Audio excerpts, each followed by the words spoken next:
अस्सलाम वालेकुम दोस्तों, आज इस वीडियो के अंदर मैं आपसे शेयर करने वाला हूं क्या बुखार के अंदर या बुखार में रोटी खानी चाहिए। इस क्वेश्चन का आंसर आज इस वीडियो के अंदर मैं आपको पूरे साइंटिफिक तरीके के साथ दूंगा, कोई गेड़ी गुड़ी नहीं सुनाऊंगा। ये क्वेश्चन बहुत ही इंपॉर्टेंट है, बहुत से लोगों को इस क्वेश्चन का आंसर नहीं आता। अगर आपके कोई मेरी मदर या फादर वीडियो देख रहा है, अगर उनके बेटे को बुखार है तो वो अगर बोलते हैं ना कि तुमने रोटी नहीं खानी, तो वो आगे से पूछता है क्यों।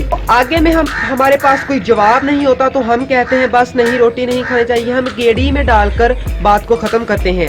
मेरी अप्रोच ये है कि मैं आपको ये एबिलिटी दूं, इस क्वेश्चन का आंसर दूं, ताकि अगर आपका बेटा आपसे पूछे या अगर आपका कोई दोस्त आपसे पूछे तो उसे आप इस क्वेश्चन का आंसर दें, ताकि उससे मालूम हो। आगे उससे कोई क्वेश्चन पूछे, उससे ये क्वेश्चन पूछे तो वो उसका जवाब आगे दे, आगे ऐसे चेन चलती जाए ताकि वो जो क्वेश्चन का आंसर है ऐसे नॉलेज बढ़ती है। इस क्वेश्चन का आंसर आज इस वीडियो के अंदर मैं आपको दूंगा, तो मेरी वीडियो को आपने सारा जरूर देखना है। तो चलिए शुरू करते हैं। इससे पहले मैं आपको यहाँ पर बता देता हूँ कि बुखार के अंदर हमें होता क्या है। तो जब हमें बुखार होता है तो हमारा जो डाइजेस्टिव सिस्टम है वो वीक हो जाता है, फिजिकल पावर है वो वीक हो जाती है, आपको थका हुआ टायर्ड महसूस करते हैं, फटीग थकावट हो जाती है, हमारे अंदर एनर्जी नहीं होती, फिजिकली एक्टिव नहीं होते हैं, साथ में हमारा जो डाइजेस्टिव सिस्टम है वो वीक हो जाता है। अब यहाँ पर मेरी बात गौर से आपने सुननी है कि जब हमारा डाइजेस्टिव सिस्टम जो रोटी को हजम करता है वो कमजोर हो जाता है,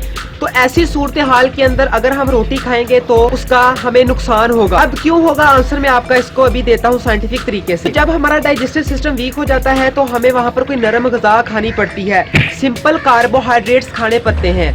दोस्तों अब यहाँ पर एक और बात यह है कि जो रोटी है वो भी कार्बोहाइड्रेट्स है, तो फिर हमें रोटी क्यों नहीं खानी चाहिए। तो देखिए, बहुत से डॉक्टर हमें रिकमेंड करते हैं कि रोटी नहीं खानी और चावल खा ले या नरम गज़ा खा ले, ब्रेड खा ले, दलिया खा ले। अब यहाँ पर देखें, रोटी के अंदर भी कार्बोहाइड्रेट्स हैं, दलिये के अंदर भी कार्बोहाइड्रेट्स हैं, चावल के अंदर भी कार्बोहाइड्रेट्स हैं और ब्रेड के अंदर भी कार्बोहाइड्रेट्स हैं। तो फिर रोटी ही क्यों नहीं खानी चाहिए, बाकी चीजें जो खानी चाहिए लेकिन रोटी क्यों नहीं खानी चाहिए। इसका आंसर ये है कि जो ब्रेड है, दलिया है, चावल है, ये सिंपल फॉर्म ऑफ कार्बोहाइड्रेट्स है। जो रोटी है ये कॉम्प्लेक्स फॉर्म ऑफ कार्बोहाइड्रेट है।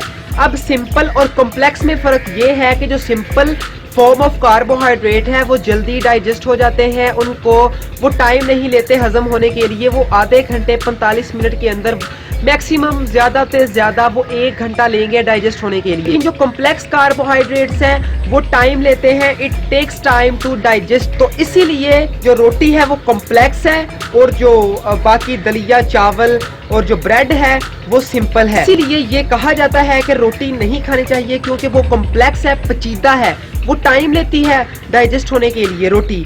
और जो बाकी ये 3 चीजें हैं, चावल, दलिया और ब्रेड वगैरह, ये सिंपल है, ये टाइम नहीं लेते, 45 मिनट के अंदर डाइजेस्ट हो जाते हैं। अब एक और बात यहाँ पर मैं आपको बता देना चाहता हूँ, जब रोटी हम खाएंगे तो हमारे जो डाइजेस्टिव सिस्टम है, जो हमारा रोटी को हजम करने वाला सिस्टम है, उसको जोर लगाना पड़ता है।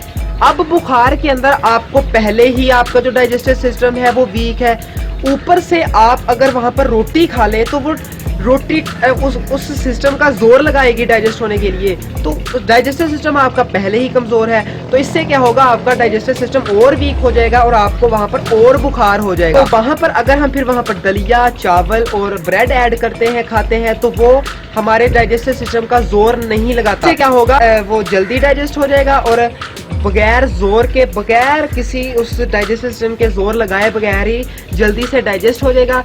इसीलिए हम ये यहाँ पर ये कहते हैं कि रोटी नहीं खानी चाहिए और जो ब्रेड वगैरह बाकी नरम ग़िज़ाएं हैं वो खानी चाहिए। मैंने दोस्तों आपको इसका पूरा साइंटिफिक तरीके से इसका आंसर आपको दे दिया है, पूरे साइंटिफिक तरीके से।